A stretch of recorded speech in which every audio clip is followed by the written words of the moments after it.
Hello! Hello there, everybody. Welcome back to Blasphemous. This is the final stream. This is it. Once we're done with this, Blasphemous 2, and by extension, the Blasphemous series will be defeated. So, I did a little bit of stuff between last stream and this one, which was I got maximum fervor, because I didn't know which one I was missing, so I kind of did a run around and got the maximum fervor. Discovered some severed hands in this room, and then this guy was like, you know what, you're the cool one, not me. And he gave me an extra fervor upgrade, which felt tasty. On top of that, I also did a couple like very small little side quests that I had missed. There was one about like a letter where I had to go to a few locations, and ultimately it got me a prayer. And there was finishing the lullaby. Turns out there was an item, I think over here, that had like the final lullaby that I just didn't grab, that I totally could have grabbed. Oh no, it was over here. It was in this room, and we managed that. So what I've left for us to do today is to upgrade the Mea Culpa, which I've actually marked the upgrade location so that we can just get to it without too much faffing about, because most of the map is already cleared. Any spots that I've marked with these red squares are places we need to go today. And then once I have upgraded the Mea Culpa, we will head back to Santa Vigilia, the DLC, and we will finish it. However, I do want to stress that I have changed my build. I am not going to use the Resurrection build for this final boss fight of the DLC. I've decided, you know what? We've got a lot of time to fill. That, like, I'm just going to say it. I'm not going to be streaming the full 3 hours. There's no way that this takes any longer than 2 hours. I'll be streaming until I finish, and then I'm going to have to head off because I have some stuff to set up for tomorrow's D&D session with my friends. But I wanted to get this finished tonight because I can't stream tomorrow and I can't stream on Sunday. So this was the only day this week that I could stream. So we're going to jump right in. Hello there, Jim Crack and Dandy. Hello, Simon. Hello, Scoopy. Anybody else who's out there, welcome. Have fun with this and D&D. I'm very excited. We're starting another version of a campaign I'm doing with my partner. My partner's basically dungeon mastering 3 different versions of the same campaign with 3 different groups, and I'm in 2 of them. So I get to kind of enjoy the experience, which is really fun. Oh, and apparently I need to go to this room and I think deliver the lullaby. I forgot about that. I need to deliver the lullaby to this room, and if I do that, then good things will happen. This diva wants the lullaby. Yes. I don't know what happens when I give it to her. But I read that, like, there was a lot more to this quest after giving her the lullaby, so I'm like, okay, I'll save this one for stream. Hopefully the final boss isn't as lackluster as last game. We technically did the final boss yesterday. Not yesterday, sorry, last stream. Because we've already beaten the game. It's just the DLC's final boss that we need to take care of. And then I guess I beat the game again to get the final ending. Bajo negras hojas, bajo largas ramas. ¿Qué viste, niña mía, en el reflejo del agua? If you hit a bell with Veredicto 12 times, you get an achievement called Happy New Year. I should do that. I should totally do that. Duerme, niña, tu sueño de plata, que yo te velaré hasta que rompa el alba, Nana. Okay, she's reading the lullaby that I made. Do you wish to travel to the dream? Sure. I guess. Oh, and for anybody who is curious, I did post a video today. The boss roster ranking video that we talked about on stream a few days ago. I got that one out, and I'm very happy with it. And I stand by all of my decisions. Oh no. Auto-scroller. Ah! Auto-scroller with ghosts. My worst nightmare come to life. Oh, no. Oh, auto-scroller with ghosts and platforming. Oh, you shouldn't have. Really, you shouldn't have. Ah!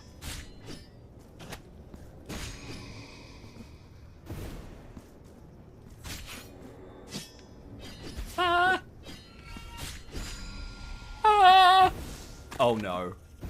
Oh, this is evil. How could they do this to us? Whee! Wait, Veredicto! Veredicto! Yeah, let's go for the new year thing here. That would be hilarious. Ring my bell. Ring my bell. There we go. Okay, okay. Okay, Sarmiento and Centinela.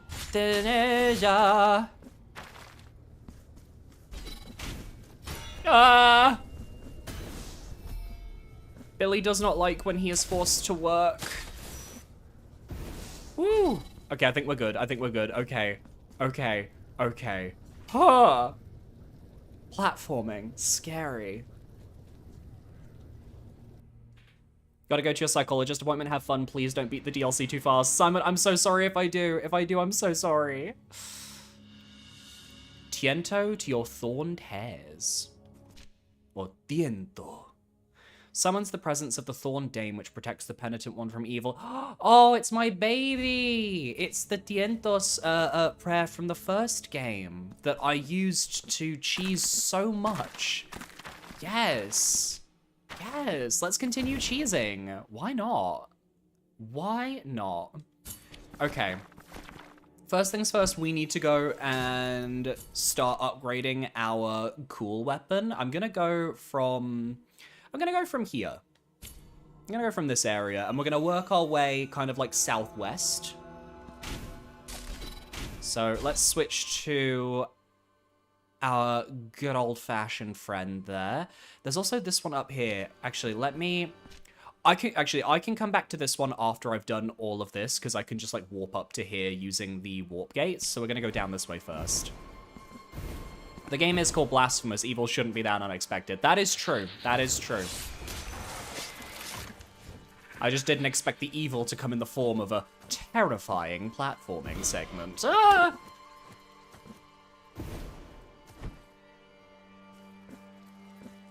Haven't been able to get into D&D because I have to read the 500-page character guide and it just kills my motivation. Well, the thing with D&D is that you don't really have to. Also, I've gone the wrong way. I had to go from this direction. Whoops. Like, the character guide is a lot, but most people that play D&D, you don't really need to read anything more than what's relevant to your class. On top of that, like, most people who are getting into D&D for the first time are getting into it as players, which means that they should have a dungeon master who can walk them through a lot of the basics without them needing to scour the player's hand guide for however long. Like, for example, with my campaigns that I've been a part of, a lot of what I just have to do is listen to the DM and focus specifically on my class, which is roughly only a couple pages in the handbook. But you also kind of need like a good group for that sort of thing. I feel like D&D is very hard to get into if you just don't have the right group for it. And I'm not going to pretend otherwise, because that would be more disingenuous. Wait, what do you mean? What do you mean I can't get in this way? Oh, I probably have to go in from here. I see. Ow. I see.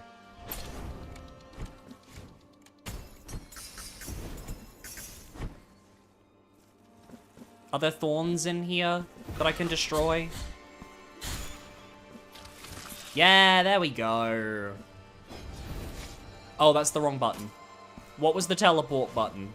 Was it R1? I think it was R1. Yeah, that's so cool. Tried to D&D with a group that were all kind of half there, no RP, nothing, and it got me completely out of it. The best D&D is when you're D&Ding with people that, like, want to get into the roleplay aspect of it, honestly, because it's just so fun. You just gotta have a group that is willing to let go and just absolutely get into their characters. That for me is like when it feels like at its most special. Bitch, how am I supposed to get over there? What are you saying? Both of them?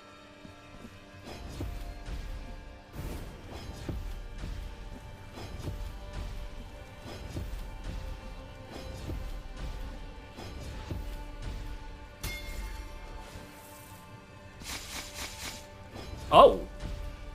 Why wasn't I dying? Why didn't I just die to the spikes? Oh, dang. Okay, I've got that set up, but I didn't die to the spikes, and I was very confused.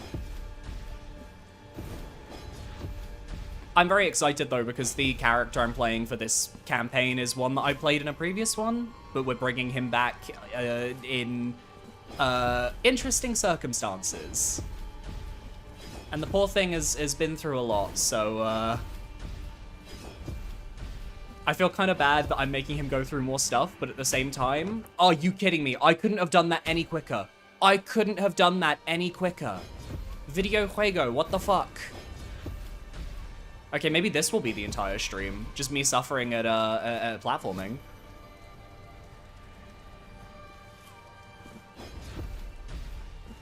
So I'm playing, because obviously I don't think it's a shock for anyone to know, Billy is a furry, so I play with a furry group, and specifically we play the Delver's Guide to Beastworld module, which is like a fan module of D&D 5e, but obviously with furry characters. I play a raven artificer called Bullet, except he's no longer an artificer because of crazy things that happened in the previous campaign.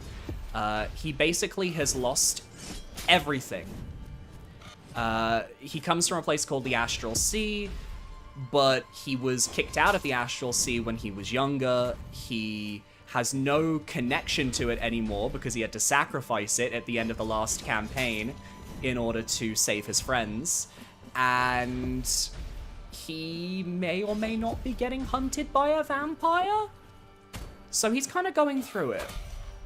And he's going to basically be with a different party for this first portion of the campaign. Well, pretty much for this campaign. He's going to be with a different group to the one that he was with originally. And I'm going to be playing him as a bard this time. So he's kind of got to get used to an entirely new class that he is unfamiliar with.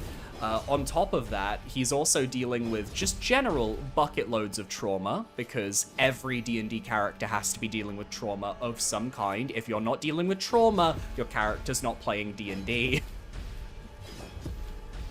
But I love the character so much. He's such a vibe. He is basically like, his original idea was, what if I gave a raven a gun? And then we kind of made him almost like this sort of cowboy, but he kind of evolved from that, and now he is...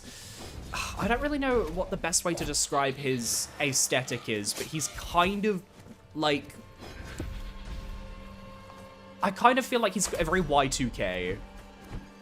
Very... I imagine he's in his Avril Lavigne era. That's where I'm going with him. Hey, everything connected. Nice. I got what I needed. There's everything connected here, but there's nothing... Where? There's nothing else for me to grab here. Did I get everything I needed? Did I get whatever was in this room here? I don't remember. But no, I love Bullet. He's great. He's so fun. And I cannot wait. I cannot wait to introduce him to my normal group of friends, because the group that we're playing him with is not the same group that he had his first campaign with. So they're basically meeting this character for the very first time. And it's very different to the character I played with them in the previous campaign, which was a Dragonborn sorcerer called Torin. So I'm kind of just like looking forward to how my friends are gonna react to this very different character. A character that, like, they're not used to seeing me specifically, me, Billy, play. I'm very, very excited. That being said, after I finish streaming tonight, I have to sit down and write in my little... Actually, I might have it here. I don't know if I have it with me at the moment.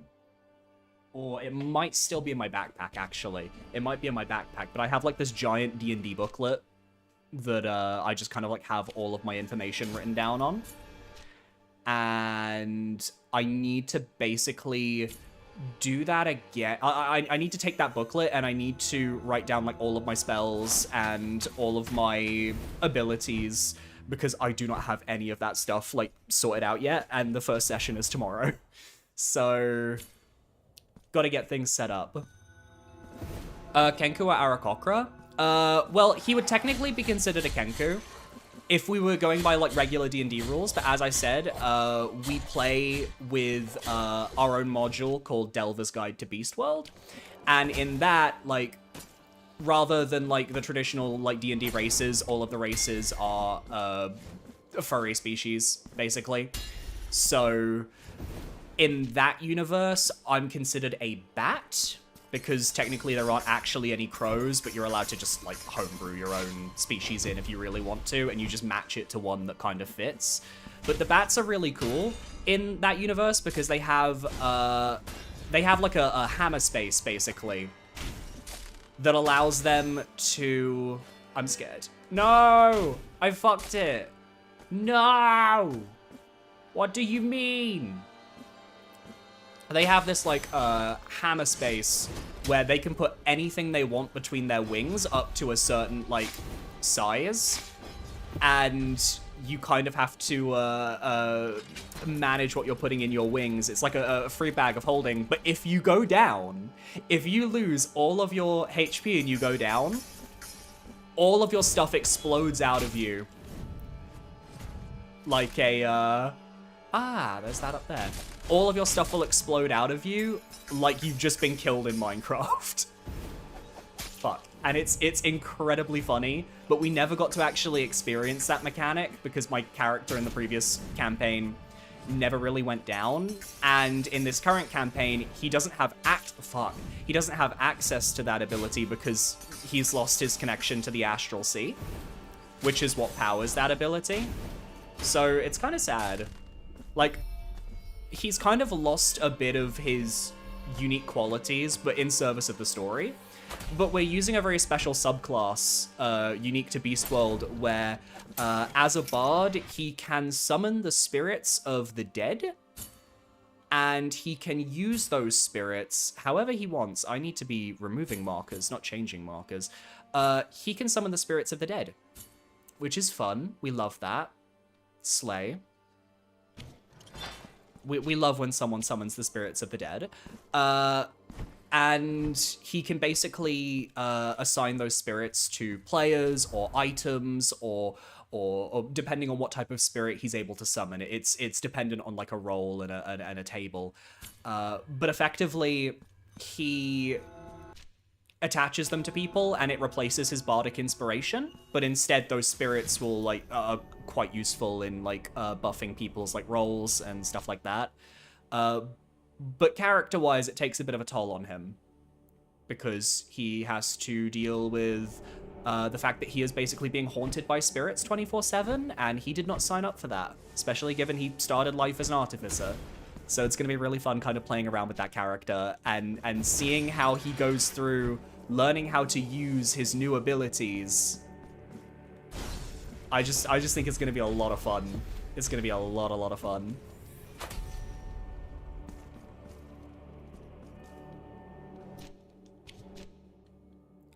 This way as well. Billy, it feels like I'm hallucinating listening to what you're saying. Yeah, like Jonathan. Jonathan is a great comparison, actually. That's a very apt comparison, I would say. We love Jonathan. Let's go. I didn't even mean to do that one, but I just did it. Let's go. Yeah, no, like, D&D is a lot, and, like, having to, like, explain my character can be very confusing sometimes, because, like, it's a lot. And I was basically trying to sum up, like, a lot of lore in a very short time frame. Okay, we're safe. Aha, I really like that I can do this. That's very cool.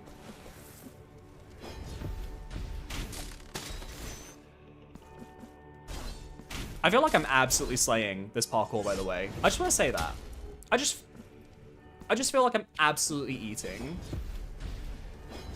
I feel like I'm leaving no crumbs, as the kids would say. Boom. Down to the fact that I should be upgrading my skills, right? Yeah, let's go.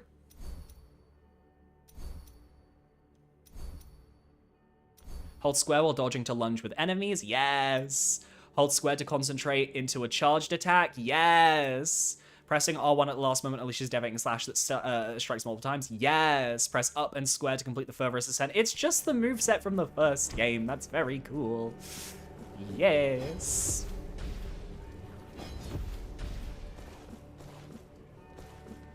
Back the way we came. But yeah, no, like, I love D&D. I love it. I love telling... But the thing is, the thing that I love about D&D is I like telling stories. I like telling stories with my friends. I like that it's a very collaborative experience. Because not one it's not just one person at the table who kind of, like, hogs all of the story time or whatever. You're basically building a story with your friends and your party as you go. And I genuinely think there is something very beautiful about that. But that's also me being very dramatic and very, like, sappy. How the fuck am I so good at this? These mea culpa parkour sessions almost made me rage quit. I was, for a little while, I guess the skills, you could say they, could be transitioned to other games. I was semi-professional. It's gonna sound so stupid because it's not nothing but like a silly thing. I was semi-professional at Minecraft parkour, and I had to have a lot of fucking patience to learn some of the insane shit that people do in Minecraft. You have no idea. So like doing parkour like this, it doesn't affect me all that much.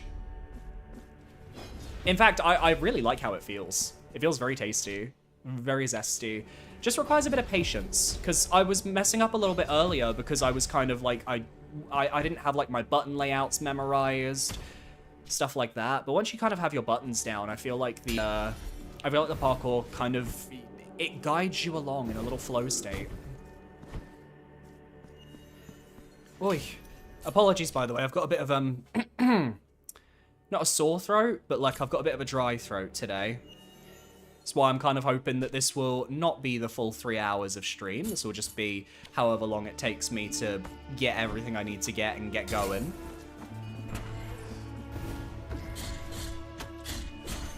And then I kind of think I might... I was floating this idea around on Blue Sky earlier, but I kind of feel like I want to start doing like little mini reviews for the games that I'm playing at the moment before I move on to like the next Souls-like or so on and so forth, because it kind of feels a bit like I'm... What's the word? Okay, there is something there, but I don't know how to get to it. I kind of want to start doing little mini reviews after I finish these Souls-likes and stuff, because I kind of feel like I'm getting to a point where I really enjoy talking about them and everything. How do I get up there? How do you get up there? Hello? Oh, you know what? I bet it's like this. Nope. What does Bestie want from me? What does the video game want from me to get up to that? Huh? You know what? We'll come back to that one. We'll come back to that one. Let's go do the other one first.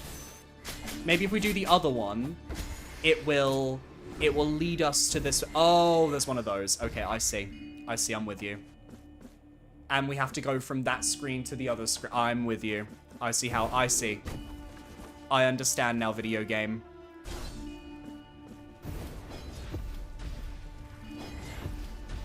There we go. So we need to grab you, and then... Haha! Grab you, which goes to you, which goes to you. Oh, that's beautiful. Beautiful. Ladies and gentlemen, that was so clean. That was so clean. Let's mark them off. Okay, we just have you down here and then these little spots over here, and then we're good to continue the, we're good to head back to Santa Vigilia. There are a couple other things we need to do in Santa Vigilia, but, like, progress is being made. Hey, Punch, by the way, welcome.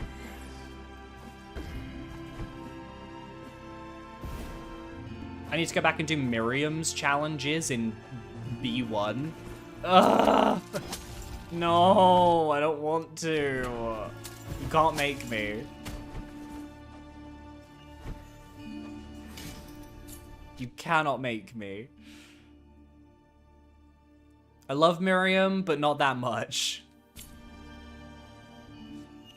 This one is annoying, actually. This one here, because I remember the brambles there. That one's annoying. It's so, like, out of the way of every teleport. It's rude. It's rude and disrespectful, and I don't like it. What's the next Souls-like I'm looking for? I haven't decided. I think part of it is going to come down to what I'm feeling like after Blasphemous, because I feel like I've got, like, a list of ones that I need to cover. I don't know which one I'm going to cover. I do know that on the 29th, I will be purchasing, and I would like to stream Mina the Hollower, which is the next game by the Shovel Knight devs, because they have described it, specifically, the main developer has described it as a 2D Souls-like.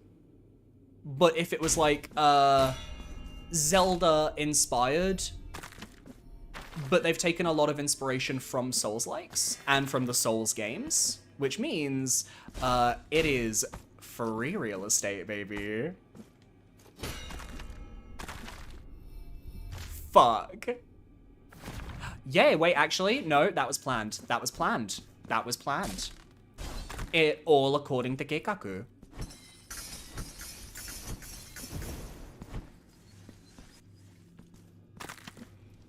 The cute mouse game, yes.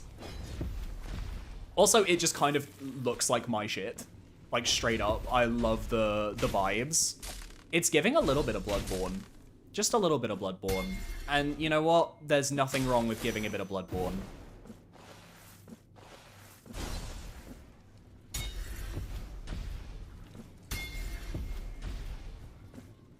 Let's go. There we go. Clean, clean, clean.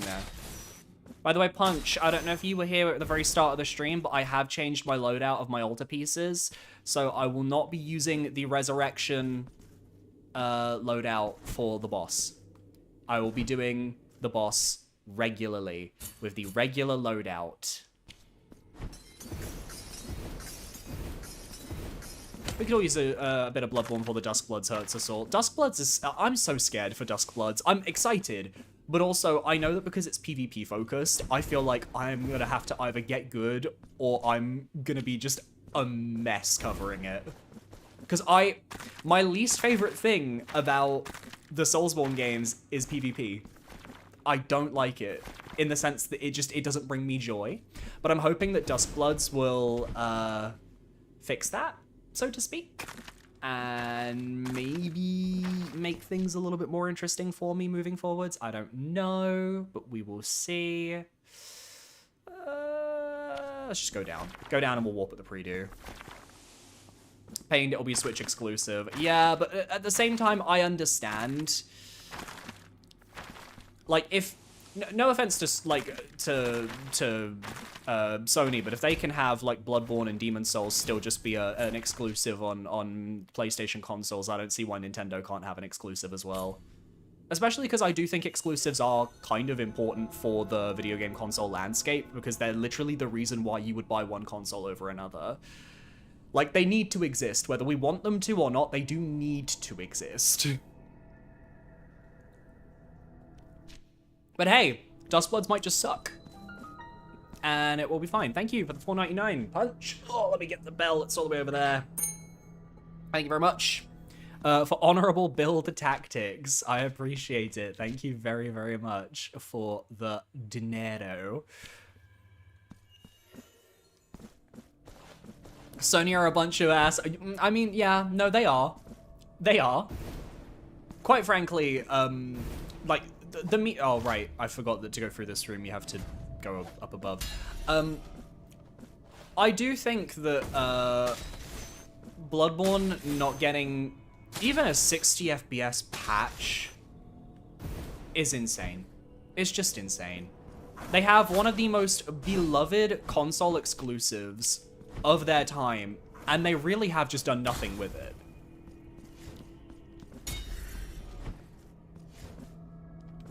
And I just think that's kind of crazy. I just think that's a little bit cray-cray, as the kids would say. Maybe the kids don't say that, I don't know. There we go. I don't remember where the brambles were in this area. I know they have to exist, because otherwise I wouldn't have marked this on my map, but...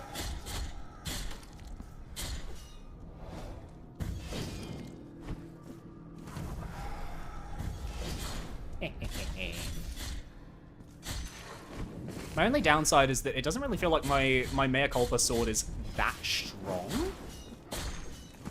So I might stick to the, after I'm done with like all the platforming and we're at the boss, I might just go back to the Weva Alba. Feels bad, but if it's the sword I've been using the whole game. Okay, but that is pretty strong, actually. That's actually pretty strong. Gaming. When a fan does more of your IP with you, then you've messed up. No, I agree with that. Definitely agree with that.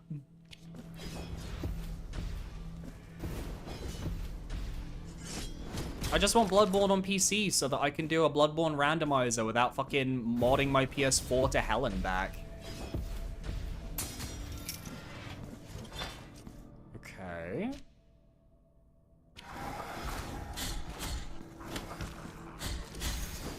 Ow. Isn't Bloodborne in legal hell? FromSoft made it, but Sony owns it, or something like that? Well, yeah, no, FromSoft made it, but they made it exclusively for Sony. It's the same thing as Demon's Souls.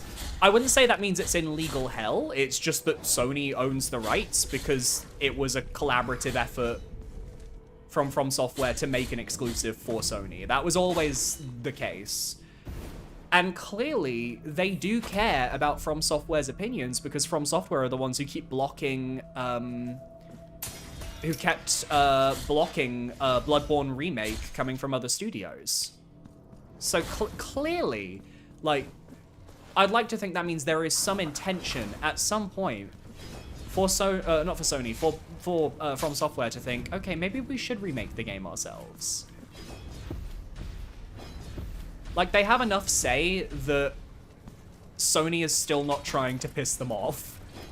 And I think that's the correct move, because you don't want to piss off literally what I would safely say that, at least for, like, more hardcore gamers, From Software are probably, like, one of, if not the most popular video game developers on the planet right now. Nice. How many of those do we have now? 7. That means we're missing 3. I believe, I don't know if it was like 2 or if there are 3 of them up in Santa Vigilia. I know I made some markers. 1, 2. Yeah, no, okay, the rest are in Santa Vigilia. Okay. I might have gotten one of them though, I'm not sure. But I want to check here because I had these marked on the map.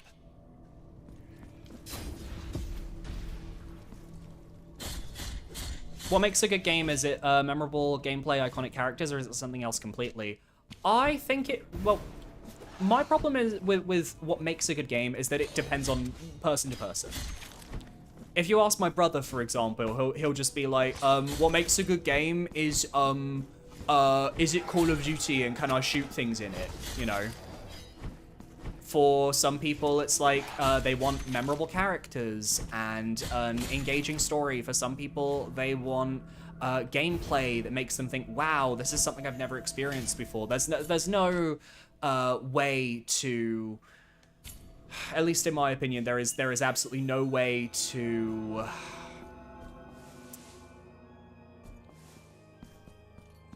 there's no way to appeal to everyone. That much is certainly true.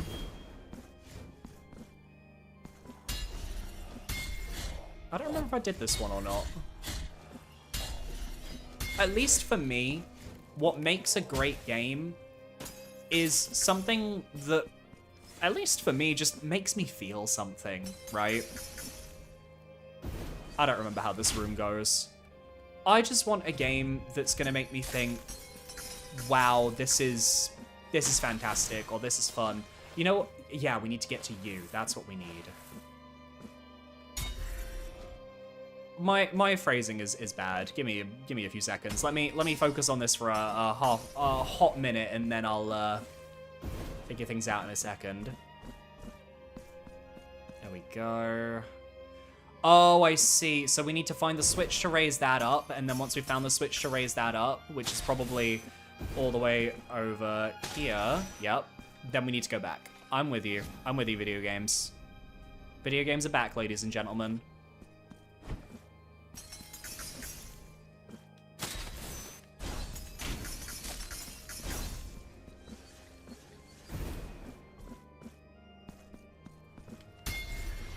There we go. I just want video games that are fun, man. And the thing is, I also very firmly believe that what I want from a video game that like would make me think, oh, this is a perfect video game, changes over time. Because what I want from a video game now is not what I wanted from a video game years ago. It's not a fun answer, but it's like, it's the correct answer. Which is that only you can decide what a perfect video game is for you. Bam.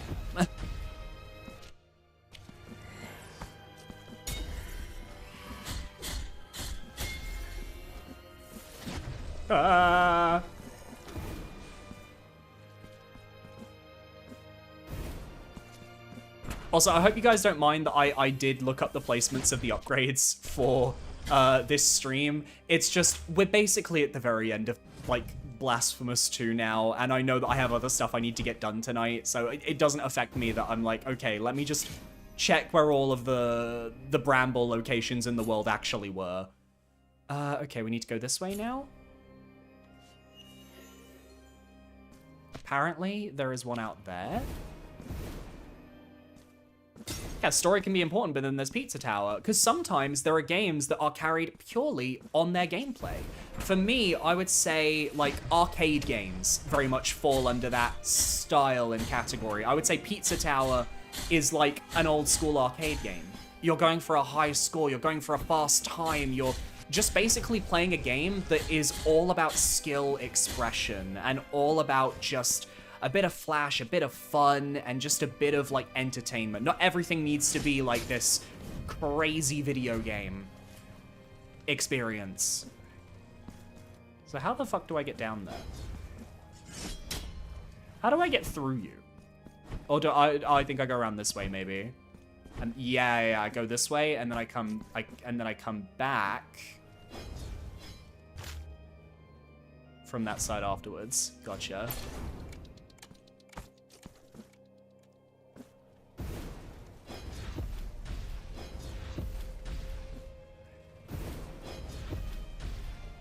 Boom.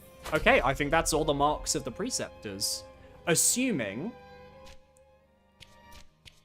that all of these upgrades cost 2.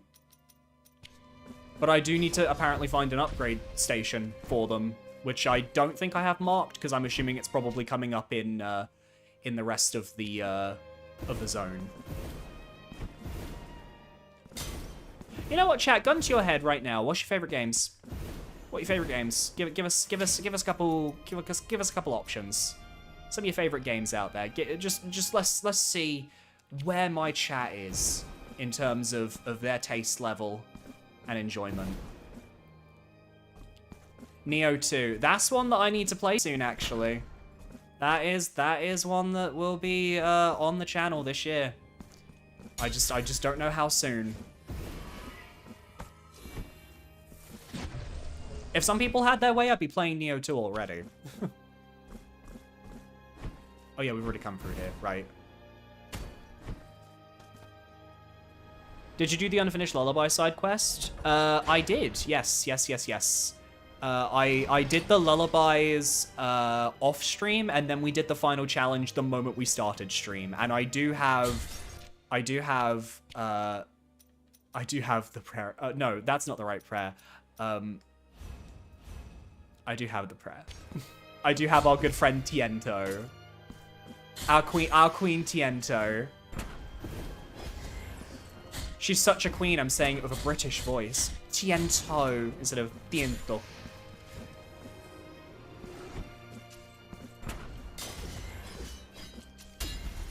Me and my girl Tiento. Okay, me and my girl Tiento, I'm gonna use her for a little bit. There you go, my girl Tiento. Let's go, queen. I don't know how long Tiento lasts for in this one, but I'm grateful for her being here. What is that down there for? Ah, it's a different path. Okay. Well, let's take it. Ah! Let's have a look at what you guys are saying. As long as people don't start a game about a crusade about games that are outside the definition of what a game should be. I'm not even gonna get into the mixtape drama. I think that's so silly. Like, if people think mixtape is a 10 out of 10, let them think it's a 10 out of 10. It shouldn't affect you, right? But there are so many people who can't understand that that is just what it is, you know? We love games for different aspects. For example, I love The Messenger. It's one of my favorite games, and it's a great game all around, but I think the story makes it special. Messenger's fun. I love The Messenger. Dragon Quest, is that Dragon Quest 11? Nier Automata, Celeste, all good choices. Very, very good choices. The iconic characters of Bug Snacks, I understand that. Mark of the Ninja, I see that one too.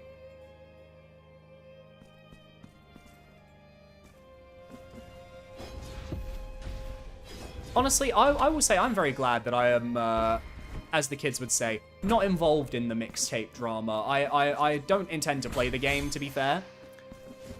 But I have ignored everything going on with it because, fuck that. I am too old to be doing internet discourse. I'm too busy pissing off Souls fans every couple of weeks. I haven't got time to discourse over other games. That's a joke. That's a joke, by the way. I am joking. I'm joking.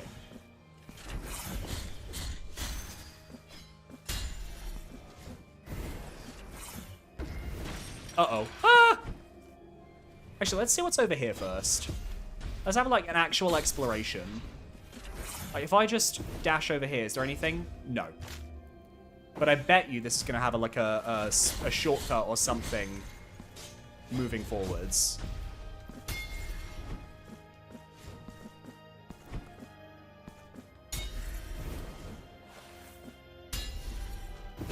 Go. Beautiful. God, these women in there. Their explosions. I need them to stop.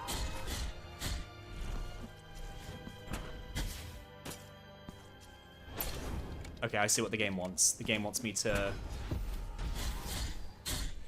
use this to get up there. Do that, and then do that. Nope. Almost. Let me get rid of her first. Let me get rid of this queen. I'm sorry, Diva. I'm sorry, Diva. It had to be done.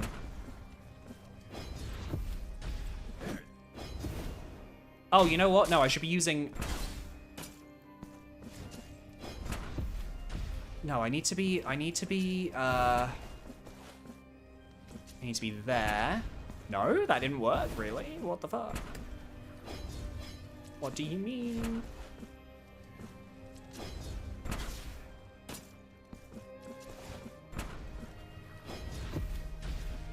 There we go. Woo! I don't know if I'm gonna need to... You never know if you need to do a charge down like that, so I want to just make sure. There we go. We lived. Chat, we lived.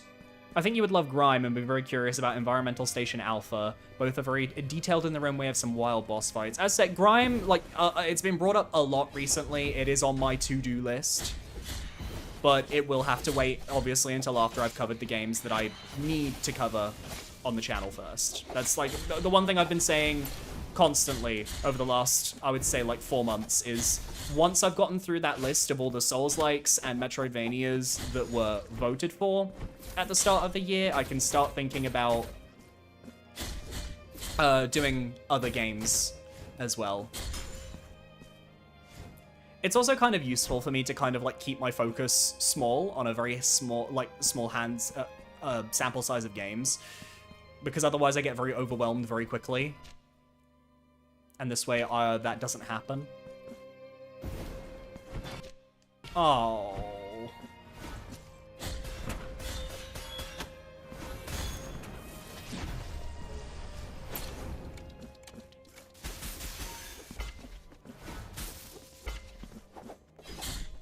Oh, I can just get you like that. This is great.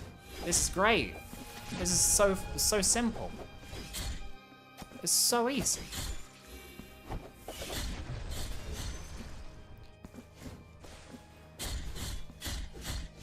Let's go. Can I leave now? No. How rude. Let me leave. Oh, I see you over there with the cannon. Yeah. That's on me. I thought I could get the charge off in time. I couldn't.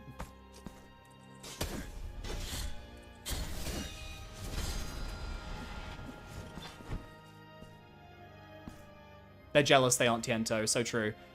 Your Dark Souls videos include Sekiro. I haven't played it, but I'm sure it counts. My Dark Souls, my Dark Souls videos include Sekiro because every single person on YouTube back in 2019 when Sekiro came out said that Sekiro was a Souls game.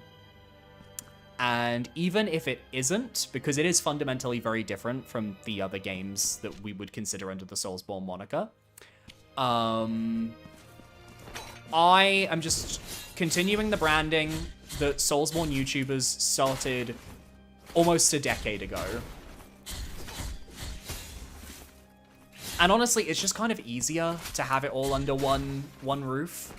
Because people like to talk about Sekiro in the same way that they like to talk about Dark Souls and Elden Ring and everything. So even if it's not really a Soulsborne game in that sense, people are still going to use that terminology because it's just what people have come to expect over the years. Like, I think the correct terminology would be like saying, oh, it's a From Software game. But that doesn't get as many clicks. And YouTubers have learned that one over the course of many years. And I'm not about to reinvent the wheel. RuPaul once said, you don't gotta reinvent the wheel. And I agree. The wheel is fine. The wheel is fine and the wheel is fantastic.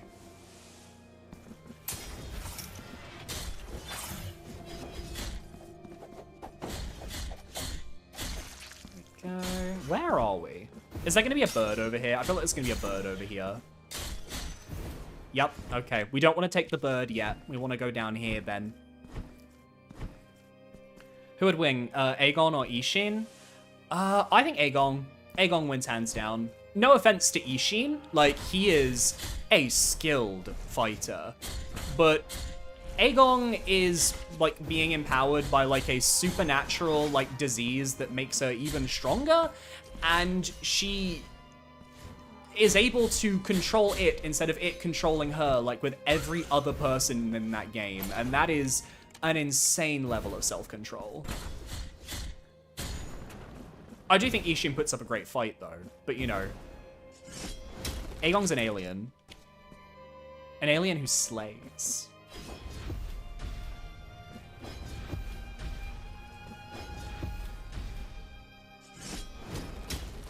There we go, and I bet you that takes us right back to the preview. Yeah, mm-hmm.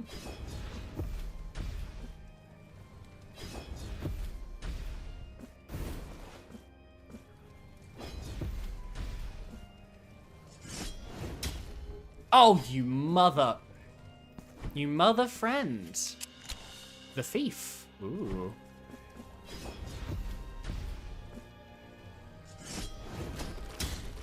There we go, that's what I wanted. Not Aegon, Aegon from Nine Souls. E-I-G-O-N-G. She's the final boss of Nine Souls. And, she's, like, for me, peak video game boss.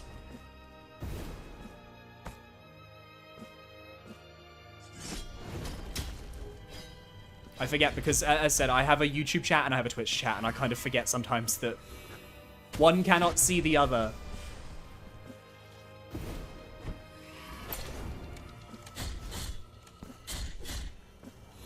But I love you all equally.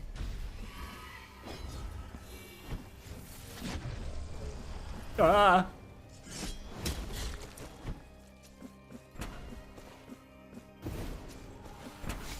No! My neck is broken. Fuck!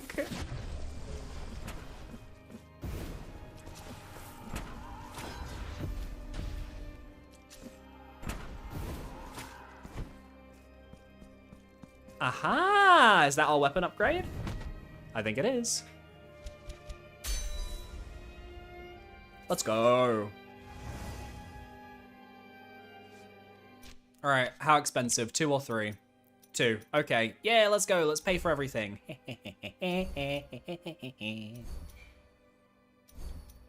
Creates a wave of increased mystical damage when performing Weight of Justice. Increases Holy Wraith damage inflicted. The Preceptor Pulse projectile hits multiple enemies before dissipating. The Preceptor Pulse projectile explodes on impact with an enemy or when it reaches its maximum range. And press square, square, square, square. Adds a powerful forward impact with the enhanced stun damage at the end. Okay, so it's the same as Tiento. Gotcha.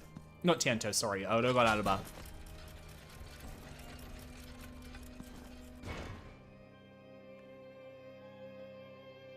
Billy, it's been marinating for basically a year. We're getting the Astrobot level ranking. Fuck! I don't know. The footage is there. I have to put it together, and it's such a hard video to put together. There was so much I wanted to do with that video. There's so much I wanted to do with that video, and I'm just like, I think I am slightly traumatized by the fact that I know I will have to put like a month's worth of work into that video, only for it to like get like 1,000 views. That does kind of like halt me a little bit. But I can think about it. Maybe I can release it in parts. Maybe that will help. Maybe that'll be a bit better. We'll see, we'll see, we'll see. I make no promises, but like, if I ever get it done, oh my god, I'll be a very happy boy.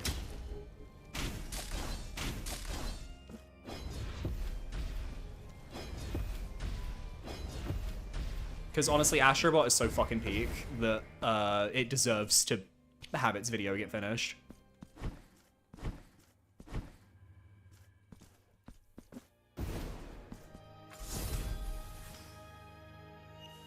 Cuphead had some brutal bosses. I need to replay Cuphead. I have it installed on Steam.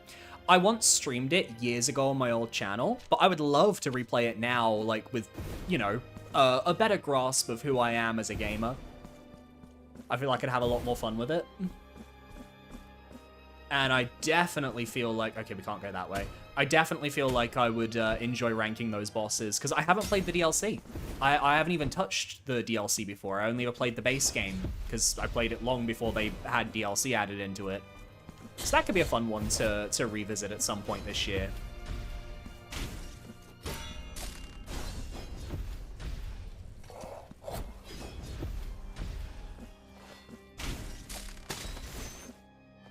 Bro, what do you mean?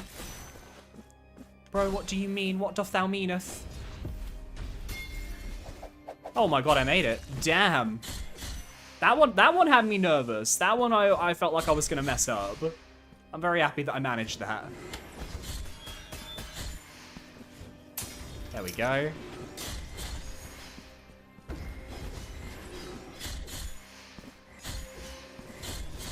Oh my god, I see the one summoning them.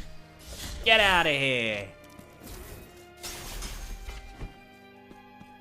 Cuphead DLC final boss is truly insane. Oh god.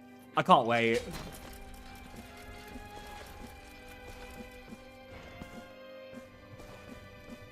That's a game I could see myself being like, I must get all of the S ranks.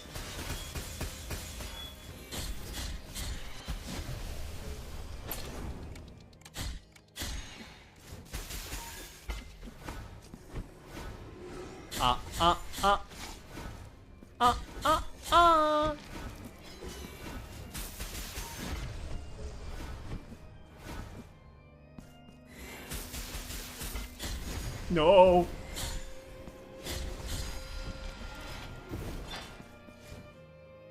Okay, Slay. We managed to survive.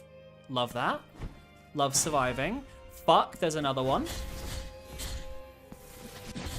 Y'all weren't lying when you said that this DLC was very enemy gauntlet heavy.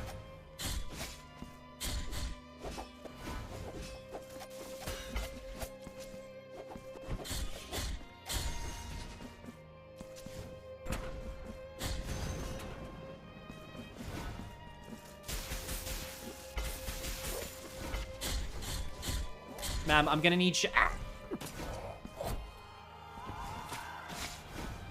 Oh, I don't have any further left. Okay, that's why I was not throwing anything. I used it all. That's fine. That's fine. God, the fact that they explode after death is so obnoxious. We didn't need that. We did not need that, video games. There we go.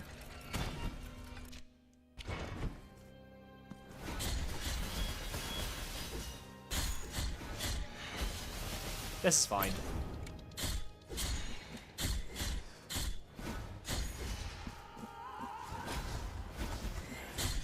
Ma'am?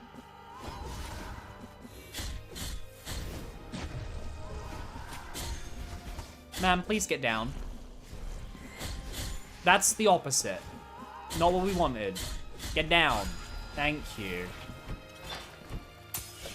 Okay. Feeling good. Feeling gorgeous. Another Metroidvania that is literally Dark Souls with a good roster is Death's Gambit Afterlife. That is another one that was on the list that we did a poll of at the start of the year. I don't think it got voted for, because I don't think enough people know about it. But it's good. Your copy of PS5 Demon Souls arrived the other day, Gromfallon. Not sure when I'll start my blind playthrough of it, but it'll be nice unlocking a huge chunk of your YouTube content once I finish it. Yeah, no, that's true. I hope you enjoy it. I wouldn't say it's like a particularly hard game, at least on New Game. But I think you'll definitely, if you enjoy the Souls games, you'll have fun with it. And it does look quite nice on PS5. I still am a bigger fan of like the original design, just because like that's like From Software's original vision. But like the PS5 version does look pretty snazzy. But we don't need to get into that right now. It's fine.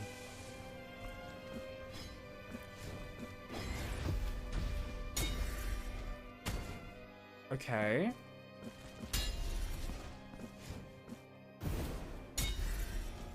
I see, we're going over here. That's fine.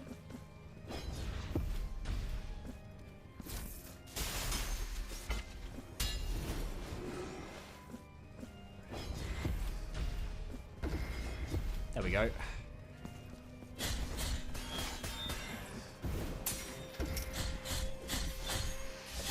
Nice. Very happy with that. I kind of went a little bit quiet there because I was just in what someone would consider to be a focus mode. But we got there.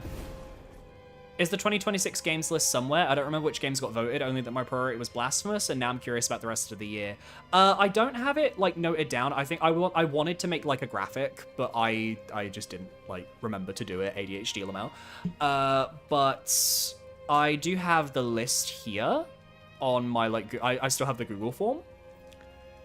So if I just quickly go over and check, I can read to you which ones we still need to do.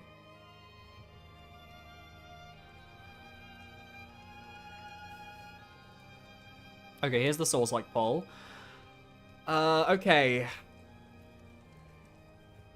we have Neo 2, which got, just a note, there were 471 votes. The people that were voting for these games, I told them to pick 6 games out of a large list, and the top 12 would each be played on the channel this year, for sure, guaranteed. We had Neo 2 with 248 votes, Wolong Fallen Dynasty of 126 votes, Wuchang Fallen Feathers with 176 votes, AI Limit got 60 votes, so it didn't qualify. Black Myth Wukong got the most with 272 votes. Blasphemous got 193 votes. Blasphemous 2 got 178 votes. Code Vein got 156 votes. Timesia got 92 votes. Mortal Shell got 114 votes. Deathbound got 17 votes. Echoes of Yi Samsara got 9 votes. Enotria The Last Song got 79 votes. The Last Hero of Nostalgaia got 34 votes. Death's Door got 80 votes. Lords of the Fallen 2014 got 97 votes, and those 97 people can go to fucking hell. Remnant from the Ashes got 88 votes. Remnant 2 got 109 votes. Star Wars Jedi Survivor got 208 votes. The Surge got 42. The Surge 2 got 52. Stellar Blade got 182. Death's Gambit Afterlife got 42. Grime got 58. The Last Faith got 52. And then at the end I added Final Fantasy Strangers of Paradise just for me, and that got 62 votes. So the cutoff point, I believe, was it was either Thymesia or Lords of the Fallen 2014. But basically, any of the games that got over 90, I'm pretty sure are the ones that got voted in to be played on stream. So there you go. That's a little behind-the-scenes tea. You have actually gotten the behind-the-scenes information. I usually don't reveal exact vote counts. Although, honestly, I feel like if I did that list now, we would have a lot more votes, and it would be a more varied, interesting spread, I feel. Because I don't think too many people were aware of the poll at the start of the year, and I also think that my channel was going through a bit of a slow point when the year started, which is partly why I wanted to lean into doing more Souls-likes, because I think that playing more games in the genre that I really like is a good idea for getting more inspiration for videos.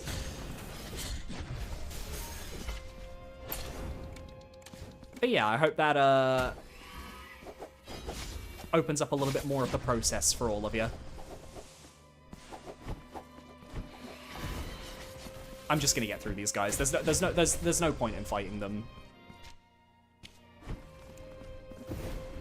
Excuse me.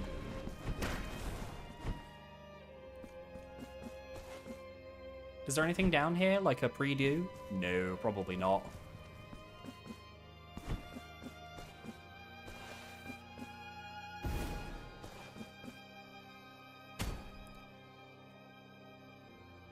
Did I say Lamo? Lamau. Lamau. LMAO. Lamau. That's part of my my generational cringe. Don't judge me.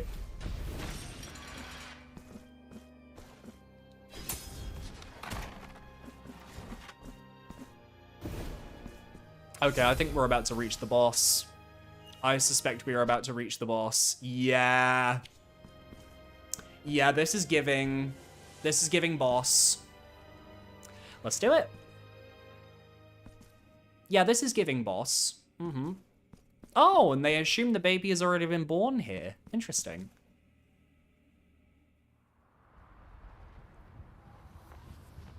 But then the baby isn't born. Kuba Ben, thank you very much for the raid. I must ask you a question. Do you fancy a raid? Thank you very much. Welcome, welcome. Get a bell for the raid. We're playing Blasphemous 2. Well, we're about to finish Blasphemous 2. What were you guys playing?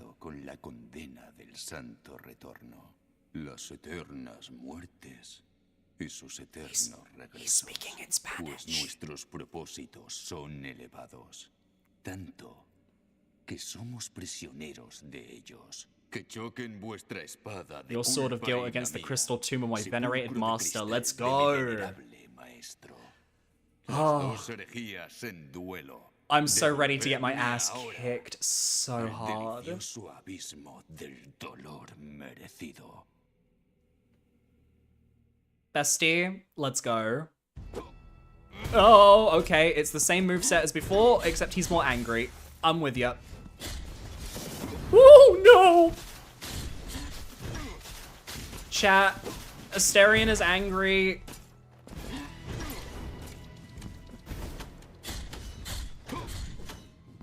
He's angry and he's hurting me. Ah! Okay, but I'm doing good damage too. I'll take that. I'll take that I can do good damage back.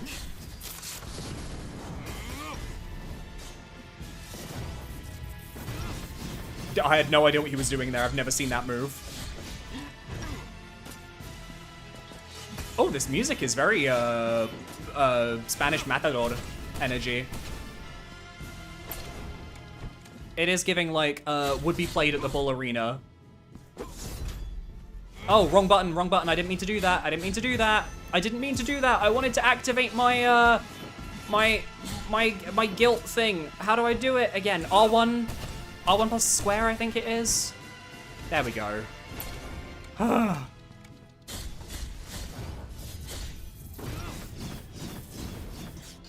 right, let's go. Get my ass kicked. Get my ass kicked again. Slay.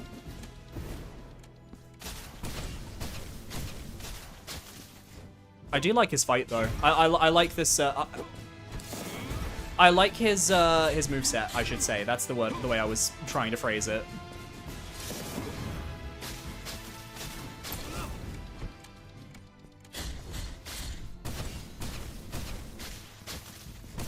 Oh, no. No Tiento. Tiento is cheating. Okay, we're dead. Hey! We're dead. Let me just quickly check the chats while I'm dead, because I was focused on the fight, so I couldn't read. You gotta play Blasphemous in Spanish, though, I agree. Bioshock Infinite today. How's the game? It's on my list. Blasphemous, love it. I've had a lot of fun with Blasphemous and Blasphemous 2. I actually live in Spain, so I can kind of enjoy some of the culture as well. No, I think Blasphemous 2 is really solid. Really solid Metroidvania, really well designed, really enjoyable. Over on YouTube, Legion of Arkham, you're late as fuck. What's next on the docket after I get my shit kicked in? Well, we're gonna beat Blasphemous 2, and that will be it for tonight. It's not gonna be a terribly long stream, because I have some D&D stuff I have to prepare for tomorrow. I'm not doing the Resurrection build, because I specifically want... There's a build where if you die in this, you can resurrect, and I'm choosing not to use that because I don't want to cheese the final boss of the game that I'm going to be doing. Simon, welcome back. Sarkoth, bro, when he does the overhead slam, dodge under it, and then immediately parry. Please try it. Your view of the fight will change. I will take that suggestion. Thank you very much. Did I miss the boss? No, Jim. No. I've had one attempt against the boss. You have not missed him. Don't worry. He is here. He's here and he's vibing.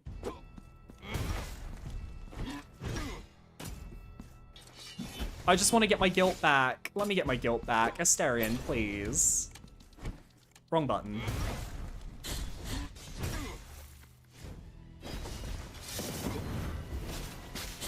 Okay, the sort of like the dash is probably like one of his most punishable moves.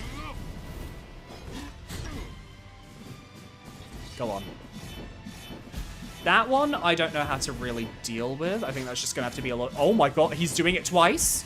Bro, you can stop 5 minutes ago.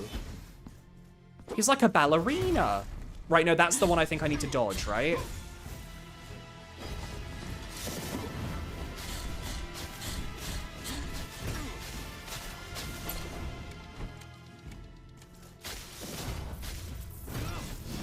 Okay, Unlimited Blade works. All right, calm down.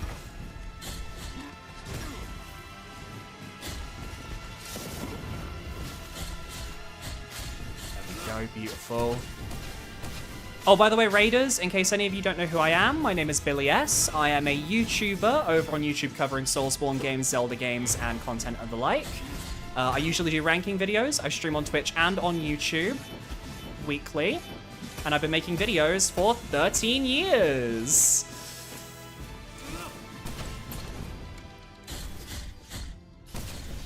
But today is a very chill, kind of like relaxing day. So you've caught me on one of my vibe streams.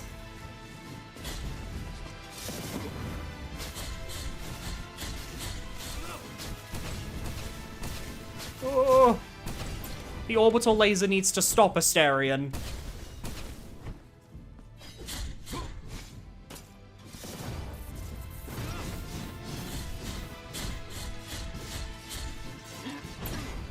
There we go.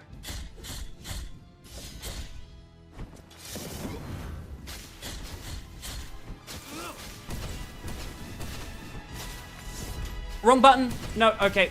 Well, I'm gonna use that to activate this then. Come on then. Come on, mate.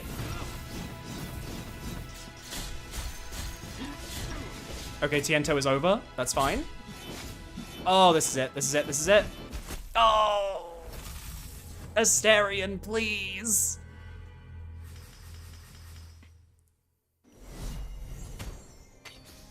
If this was the Asterion of Baldur's Gate 3, would beat the game in 8 minutes. So true, actually. So real. Well, mainly because he'd be in the sun.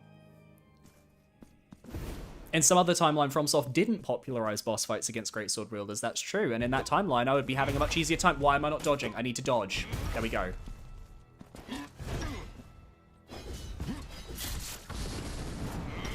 I for some reason my brain is like short-circuiting this attempt. We ignore this attempt, I think, maybe. That move is so stupid. Okay, please, Asterion, please. Por favor. I'll use the Spanish language, the beautiful Spanish language, to say no more, por favor. He's just chasing me! Bro!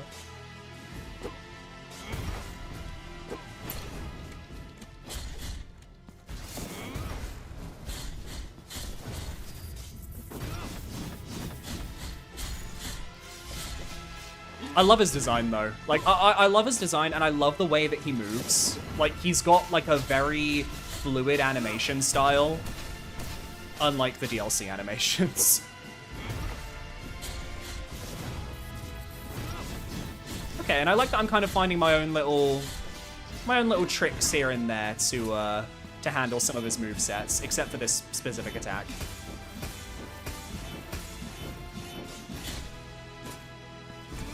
I was trying to learn how to parry it, Divas. I really was.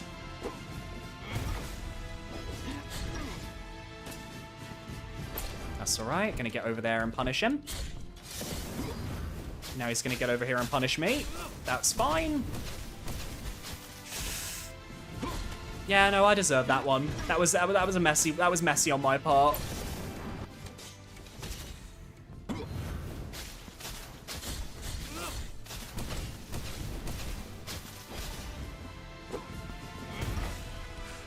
Oof. No, you don't need to do that attack. You can just not. It's fine.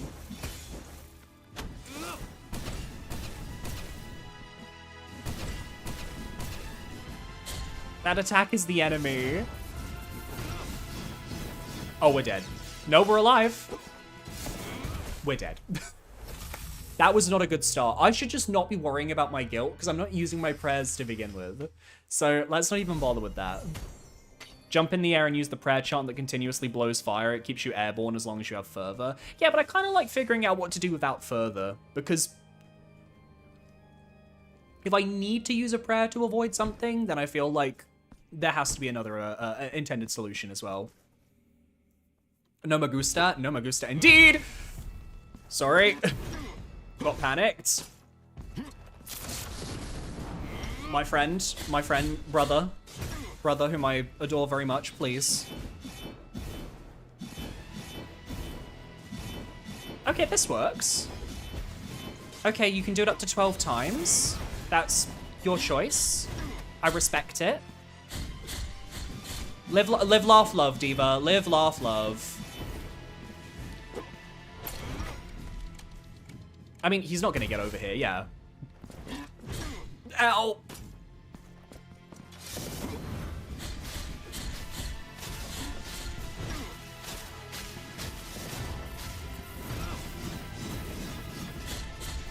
Yeah, that attack is definitely like one where he leaves himself wide open.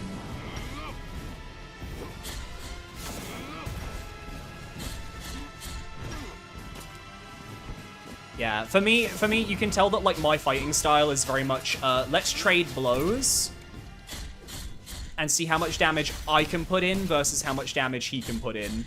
That's how I've always played these types of games. It's messy. And it doesn't really let me play a perfect game, but it does let me play the game I want to play.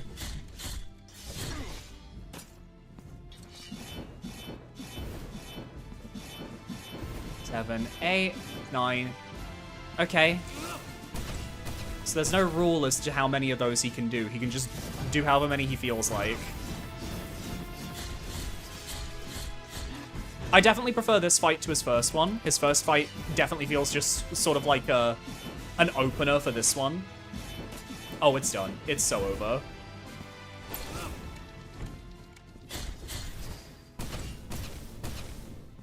Come on then, mate. Do a dash. Yeah, do that. That's fine. I like it when you do those attacks. Go on.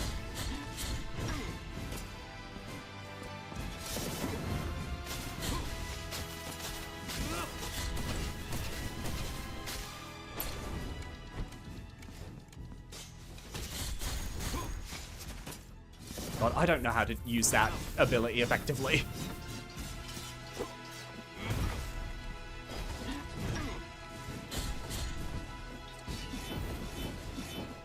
One, 2, 3, 4, 5, 6, 7. Cool. Twice? Okay. That's fine. Oh, there we go. There we go, Brother Astarion. Great job. Good fight. Really enjoyed that one. And I didn't need the resurrection build. I just needed all of my healing. Oh. No decís nada. No oigo. Oh, I thought I'd skip the cutscene by mistake because I pressed a button. Ooh.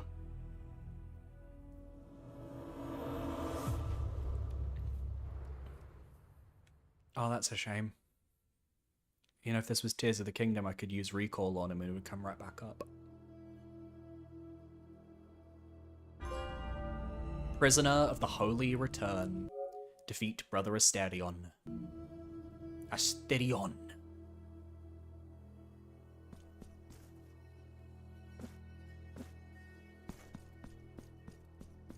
And over here we have...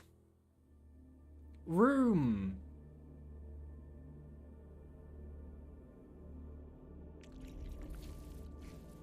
Oh?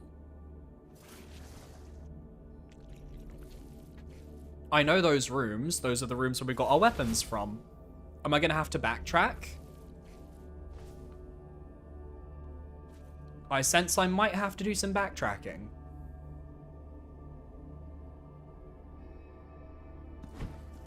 Yeah, I sense I'm gonna have to do some backtracking. Okay, that's fine.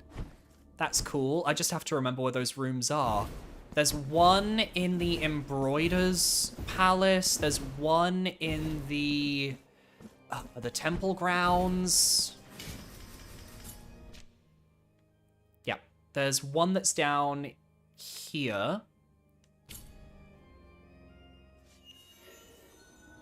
I will forever not understand why they made those weird designs for those penitents instead of using the designs of the altarpieces.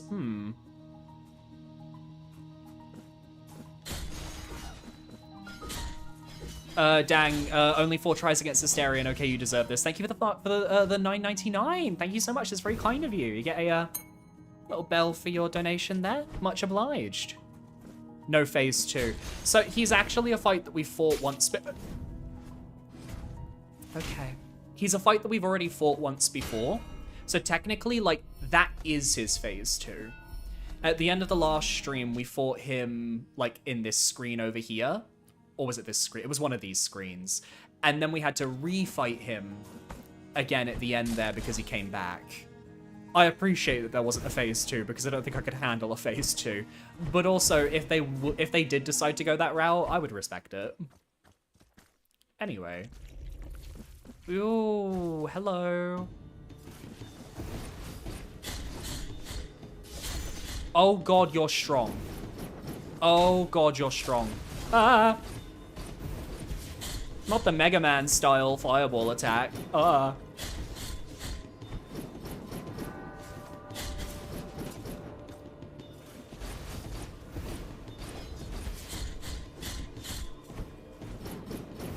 He don't do much, but what he does do is attack.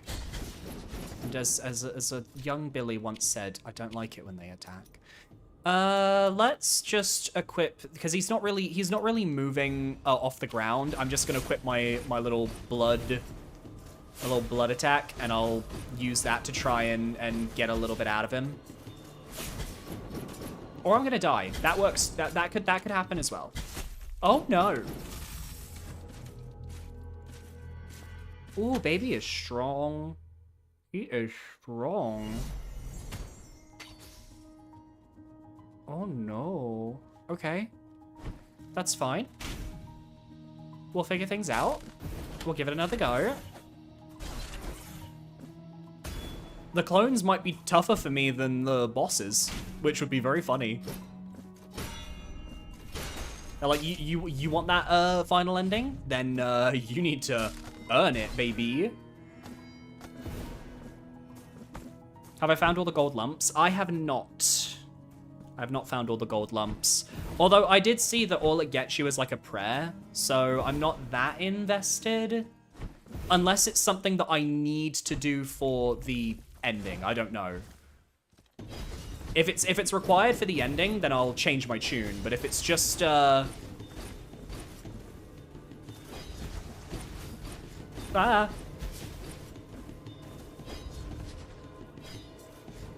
Ah. Okay, so when he jumps at me, I fear. Okay, I can stall him out. I can stall him out with that and just kind of hitting him with a little explosion. I can do that. That's not a problem.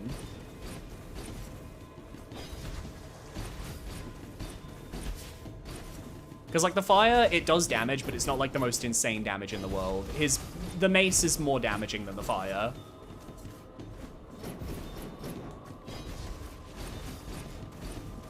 Yeah, no, this actually works. It's tedious, it's a bit slow, but like, sometimes that's what you need.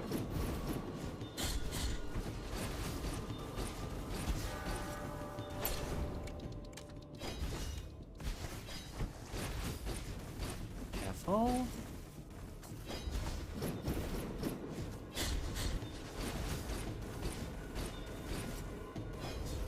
Oh, that missed. Oh, that hurt. Yeah.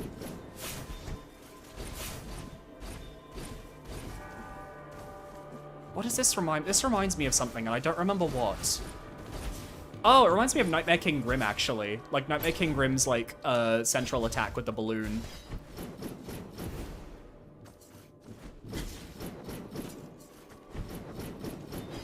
Getting a little bit, not cocky, greedy. That's the word I was looking for.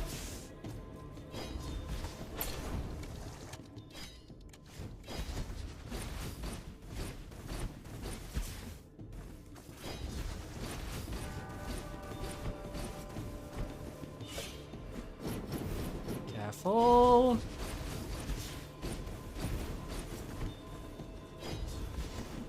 And we got to do this to 3 of them. That's fine. I can do it. I can do it. I can do it. This is all good. This is fine. This is okay.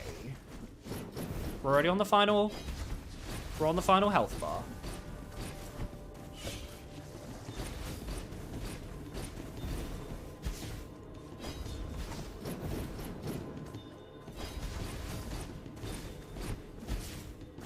Shit.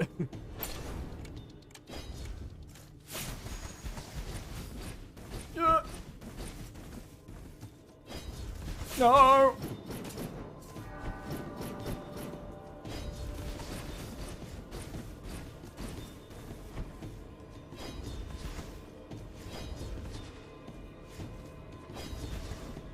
Almost there.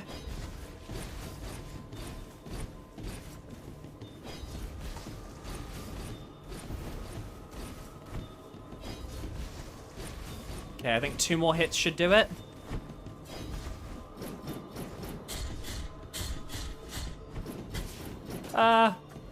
No!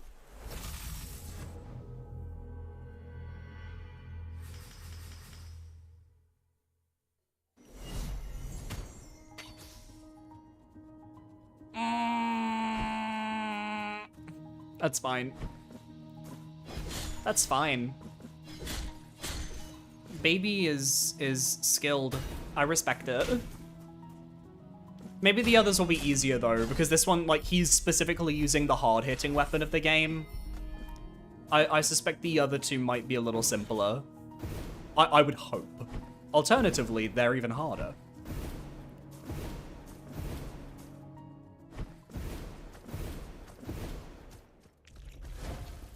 But I need to beat him in order to get the extra ending of the game. So this is something we do have to do.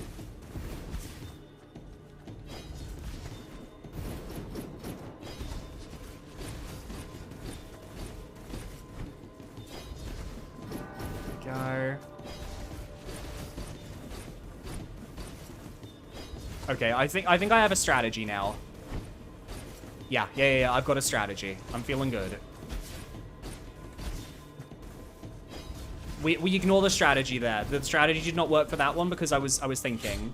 My problem is that when I think.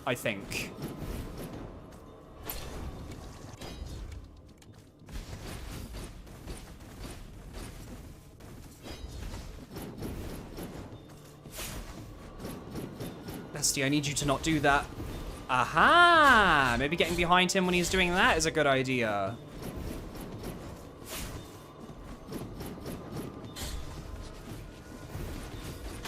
Chat, I figured out his weakness. His weakness is if you just get behind him. Well, I guess that weakness can't be exploited if he's on the very edge of the arena, but we love an exploitable weakness.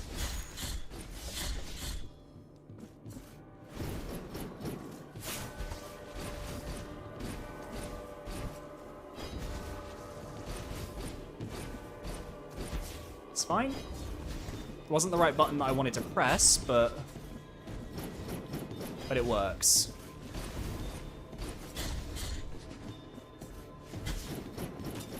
Gonna keep myself topped up, because the moment I lose my health, that's when disaster will strike.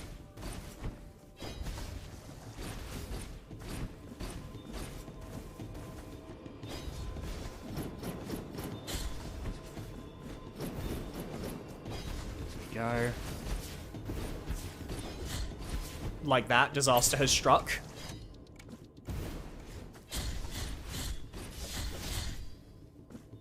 Now he's gonna turn to the left, and oh, he's attacking to the left, you fool.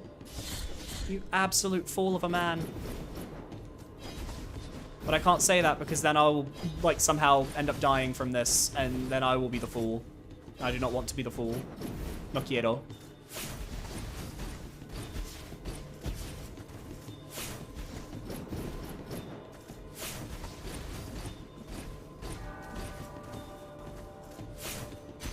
Yay! We did it. We killed one. Let's go.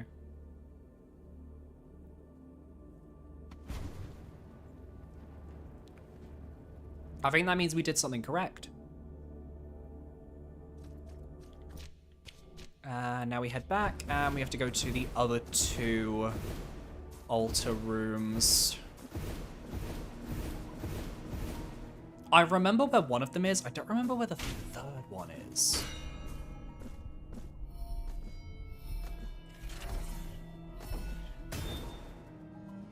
Or do I? Maybe I do. Because we're looking for those very specific rooms that those guys spawn in.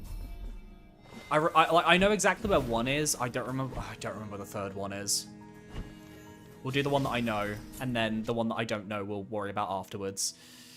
So there's one basically at the end of this area. I'll go from here. No. Go from below. Go from here. So we go from here, and we need to go... I think it's either this room. I think it's this room or this room. It's one of these two rooms. I don't remember which. Imagine if that's the easiest one. Jim. Jim, don't do this to me, Jim.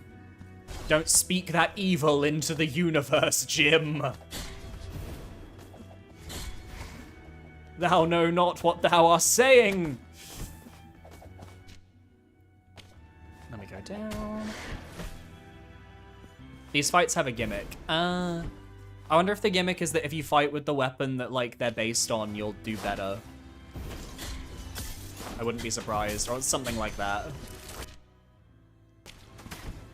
I don't remember if it's this one up here or if this one down here, so I'm gonna go up to start with. No, it's not this one. It's gotta be down then. Oh, no, I do remember. Yeah, because it's down here and then to the right. I remember. I remember. This was, Centella.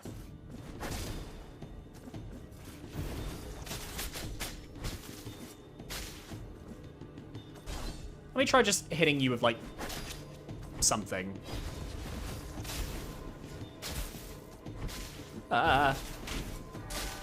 Okay, so these fights are all paced exactly the same.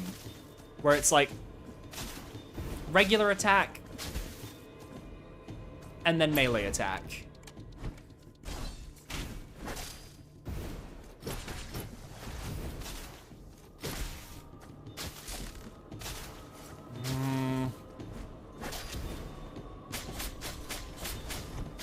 Okay, but this guy I feel like is actually more avoidable because he's just doing the melee.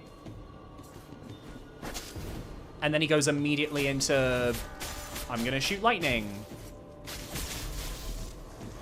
Yeah, I can handle this. This isn't that bad. Yeah, and I think they might be actually, like, weak to their own weapons because look at the damage I'm doing to him now.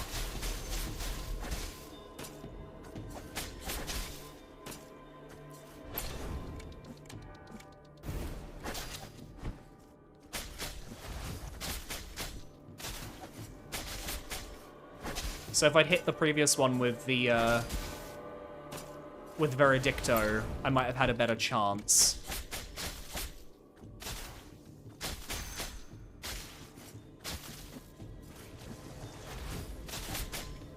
Two, three, 4, 5, and done. Nice, okay. Now where did we get... Because technically we started with Ruego al Alba, which is the sword. So I don't remember where the sword room was. It was either in this area or in this area. I think it was in Choir of Thorns, but I don't remember where. Is it... No, this was the B room. I remember the B room. Which room? Where was it? It wasn't. It can't be in any of the transitional areas. It would have to be in an area where it's actually relevant to use that weapon. Is it here? Is it in Crown of Towers? Is it maybe like this one? Crown of Towers at the end. At the end.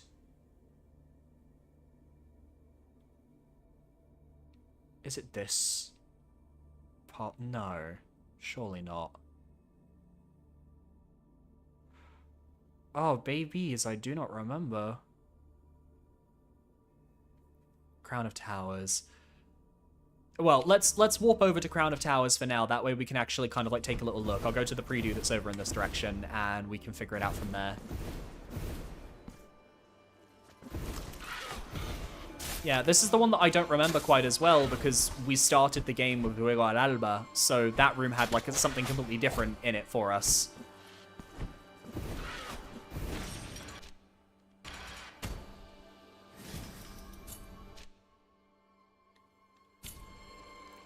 Well, I'm gonna check this little side path anyway, just because it's where I was before. I don't think this is the way, but I think it's worth checking. Oh, no, I was right. Shit, okay, cool. Okay, let's use the alba.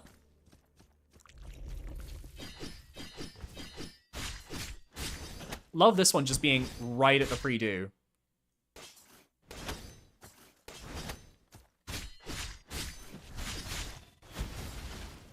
This is fine. I think I can just tank this one. Yeah, I honestly, I'm not really that worried about this one. I think this is definitely tankable.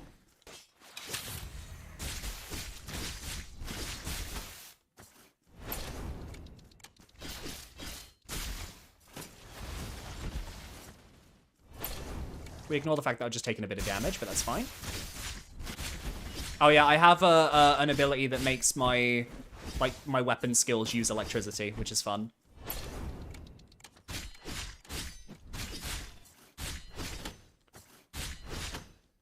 Skills.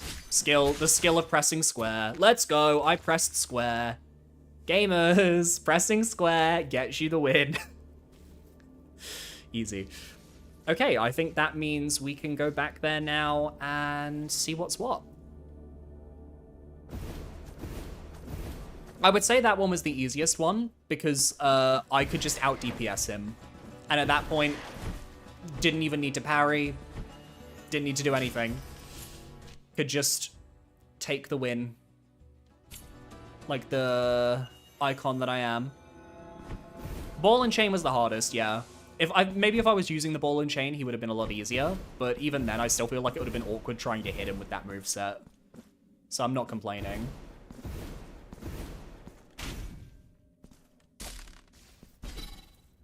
Aha. The prayer of the penitent one. Ooh, that's my prayer. Creates a projection that carries the same weapon as the penitent one at the time of casting. Distant whisper in honor of the unknown warrior who put his sword before the one who dared to turn his back on the miracle. Okay, I'm guessing with this, I can go and do the final boss again, and I will be able to go for ending C, right? As long as I have the prayer equipped. ¿Deseáis limpiar?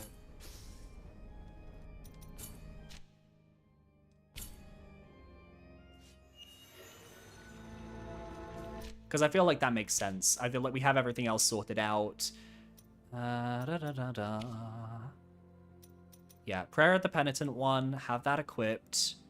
And then have the Mea Culpa. Probably, I assume, have the Mea Culpa equipped and have the Mea Culpa do the finishing blow. I'm assuming that's also important.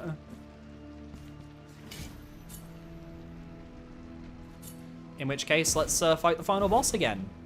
I don't know if this means that I have to use the prayer during the final boss fight. Equip the prayer, Mea Culpa, and kill. I don't know if you need to give the incense as well. I mean, if the incense is here, then I'll give the incense. Yes.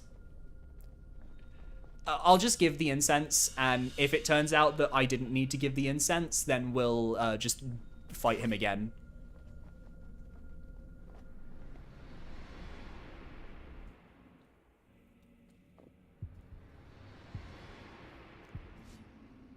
For anyone that missed last stream, this is the final boss of the game. We've killed him twice already. We're gonna make it a third. And yes, he does look like a Titan from Attack on Titan and a Regenerador from Resident Evil 4.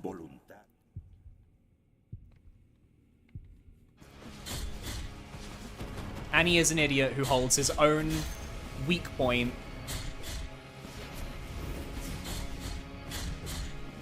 for everyone to hit.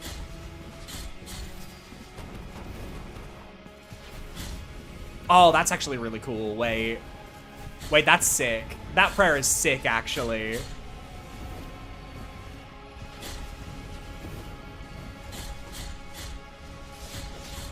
Uh-oh. I didn't learn. I never learned. I never learned.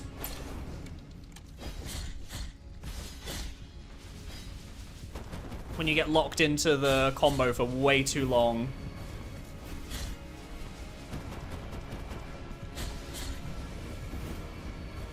Go.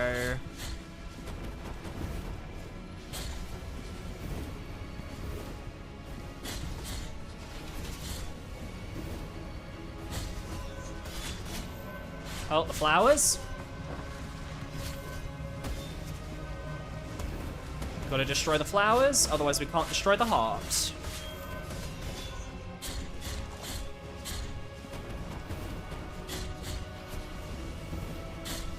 There we go. This is definitely going much better than the last attempt, which was just a mess. Because I figured out that for the air dash... Oh, excuse me. Sorry, the Dr. Pepper came up. Because of the air dash, if I use the air dash while I'm in the middle of a combo, it will always make me dash in the direction that I'm facing during the combo. When what's often the case is I need to dash in the opposite direction. So I just have to hold for an extra, like, millisecond, and that's enough for me to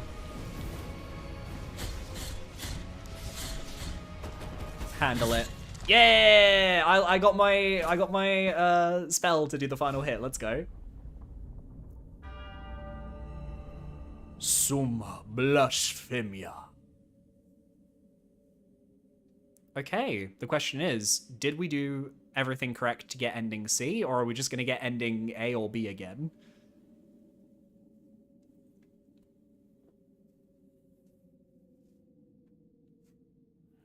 A mis ruegos respondéis con dolor.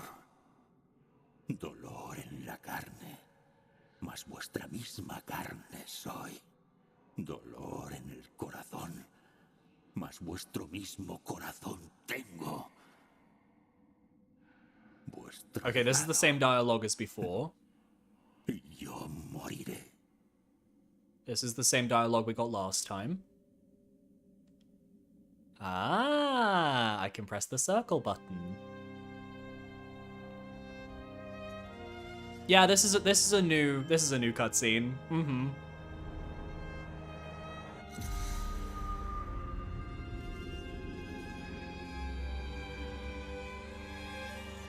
Crisanta!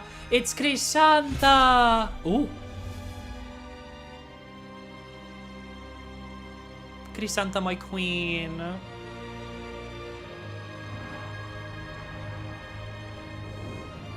Yes, take her away. Take her away. I forgot the fragment of her that was holding on. So I guess we let her take our place in a way, I guess.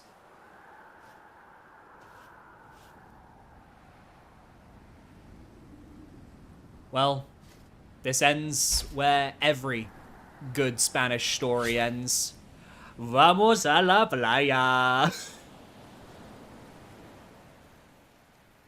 And where's he going? Leaving his helmet and his sword behind, where's he going? He's probably going to join Smash Brothers.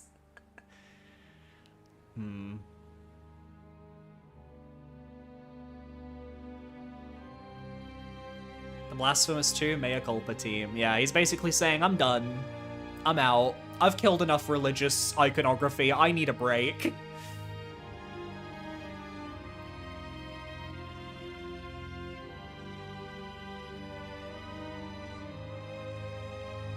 And that is the final of the 3 endings, and I've faced every boss, I've gone through every area.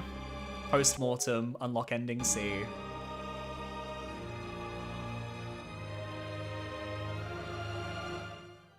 And with that, we get an extra cutscene. Oh, it's a stereo. Oh! It did not click with me that there was a corpse inside that sword. Okay, that's ominous. But that's also the end. That was Blasphemous 2. From start to finish, it took us 6 streams. But what a very competent, enjoyable Metroidvania that was. I'm going to do a little debrief before we end off. I want to have a little chat about the game. Just maybe how I feel about it in comparison to the first one. But I won't take too long because my voice is starting to go a little bit and I need it to be good for tomorrow.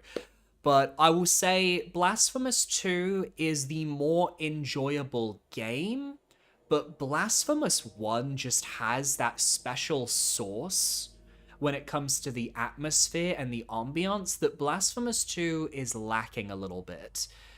Blasphemous 2 feels a bit lighter. It doesn't revel in the imagery in the same way as the first game, despite the fact that there is more than enough of that imagery in Blasphemous 2. I think it's really interesting. I don't know if maybe it's the brighter color palette.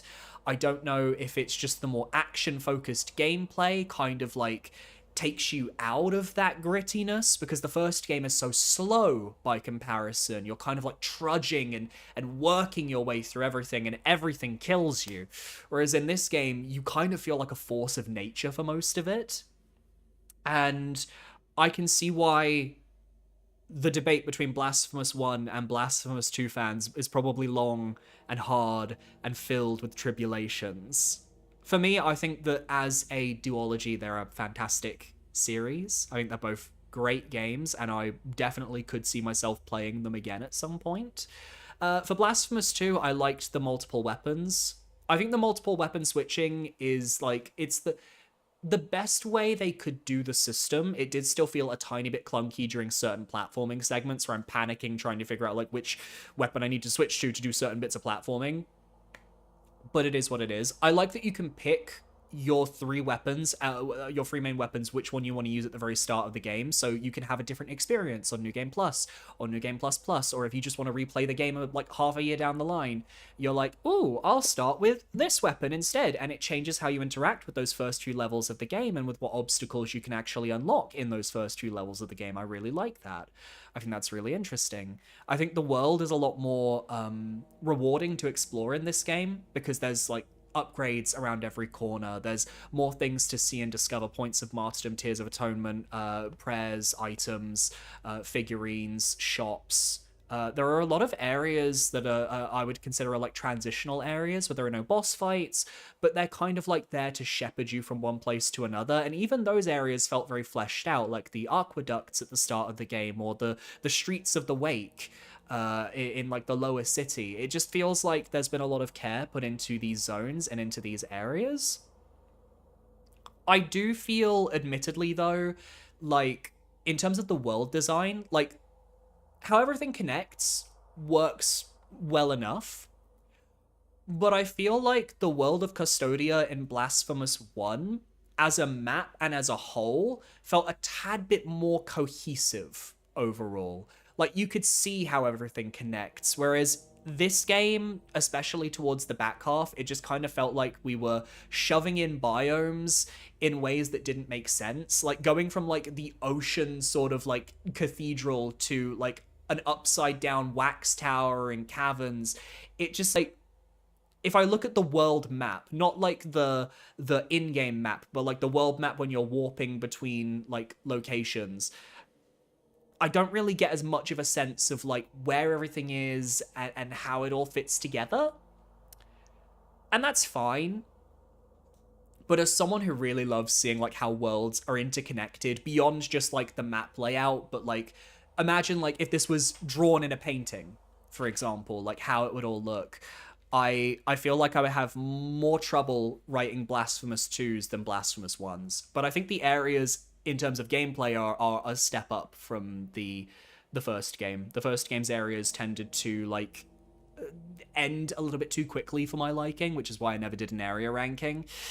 The bosses in this game are a big step up from Blasphemous 1. I think they really learned what works for them, and I think every single boss in the game has merit. Even Odon, though I don't like him.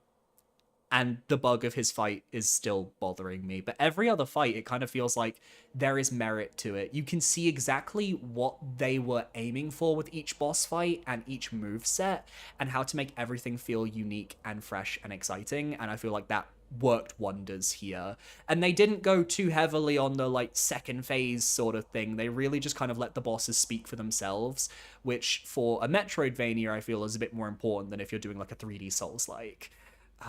Music is gorgeous. The music is beautiful. The Aqueduct music, the Crown of Thorns, I think it was called, the area where you fight the gank fight has gorgeous music as well. The Upside Down Tower as well. Afilaorus theme was great. Like, just some really good music in this soundtrack. Like, the Blasphemous soundtracks never disappoint, but they hit a very specific niche. And I feel like this game had some, like, real bangers in there, kind of like nestled in between everything. Yeah, 2 is more polished, but almost to the detriment of Blasphemous. Yeah, that's kind of the energy. That's kind of the energy. Mm-hmm. But, like, I can see why some would prefer Blasphemous 2. I think if you put a gun to my head and told me, Billy, you have to pick Blasphemous 1 or Blasphemous 2, and you can only play one of them for the rest of your life, I probably would pick Blasphemous 2. But I think that Blasphemous 1 is the more striking experience, and it's the one I will probably remember more of in the future. But that's also okay, because I don't need every single Souls-like or Metroidvania I play to be this replayable juggernaut that I go back to over and over and over again. I can really respect what Blasphemous 1 is, even if I don't really feel like I want to go back to it again. Whereas with Blasphemous 2, I feel like I could jump back into this game and, you know, have a good time and enjoy it again, even if maybe it's not going to leave as long of an impression as the first one. Which is why in my mind, I'm probably just going to consider them both as like one big game in my memory files, and like there's just going to be a folder in my brain that is like Blasphemous related content. It all goes in there. And I think that's maybe the best way for me to approach it. I'll be very curious to see if we get a Blasphemous 3 down the line. I feel like they were setting up for something like that, or more content in general, but won't know until the future. But yeah, that is my thoughts on Blasphemous 2 so far. I might do like a little YouTube short talking about it as well. I don't know. I haven't thought about it yet, but I'll give you some thoughts. But yeah, thank you everyone for tuning in to my Blasphemous stream. I haven't decided what I'll be streaming next. I know I want to do Mina the Hollower later this month, but that is later this month, the 29th of May. So I don't know what I'll be streaming in the middle of that. I might try and maybe I'll do some randomizer runs. Maybe I'll do like a DS3 randomizer or a Hollow Knight randomizer, or just something that is like a one-off that I don't have to commit too much to, that we can all just kind of enjoy together one day. That would be pretty fun. And yeah. Thanks for watching, everybody. Again, a shout out to Punch for these super chats, and to, let me just scroll up, to Kuba Ben for the 13-person raid over on Twitch. You guys are amazing. Thank you so much. And I will see you when I see you for another stream. All right.